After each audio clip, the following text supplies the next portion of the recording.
अस्सलाम वालेकुम नाज़रीन, कोस्तान न्यूज़ सर्विस सां गॾु आहियां ज़ुल्फ़िकार कासकेली। ख़बर शामिल कंदा हलूं। सूबाई सलाहकार वज़ीर आला सिंध बराए बहालियात खातो मोहतरम ज्ञानचंद ईसराणी PDMA खाते तरफ़ां तेल के थाणे बुलाकान जे बरसात सबबि मुतासिर स्कूलनि ऐं डिस्पेंसरी लाइ मोकिलियल 12 TV टेंट PP तेल के थाणे बुलाकान जे सदर कामरेड भगवान दास कोस्तानी जी अॻवानी में मुख़्तियार कार हाफ़िज़ थाणो बुलाकान में यूसीन जे मुख़्तलिफ़ स्कूलनि लाइ हेड मास्टरनि जे हवाले कया।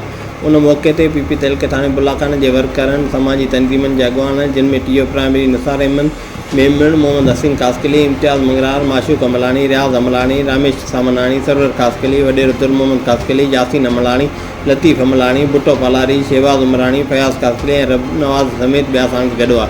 उन मौक़े ते PP तेल के थाणे बुलाकान जे सदर कामरेड भगवान दास कोस्तानी साफ़ियुनि सां ॻाल्हाईंदे चयो त सूबाई सलाहकार वज़ीर आला सिंध बहालियात खातो मोहतरम ज्ञानचंद ईसराणी ज़बूर आली स्कूलनि में TV टेंट विरहाइणु बहितरीनु अमल आहे। PP हमेशह उन क़िस्म जा क़दम खणी अवाम खे सहूलियतूं मुयसरु कयूं आहिनि। हिन चयो त असां हर वक़्तु अवाम जी ख़िदमत लाइ मसरूफ़ अमल आहियूं, जेको पाकिस्तान पीपल्स पार्टी जो मंशूर आहे। हिन चयो त सिंध हुकूमत बहालियत खातो सूबाई वज़ीर ज्ञानचंद ईसराणी अवाम जी ख़िदमत लाइ हर वक़्तु पुरअज़म आहिनि।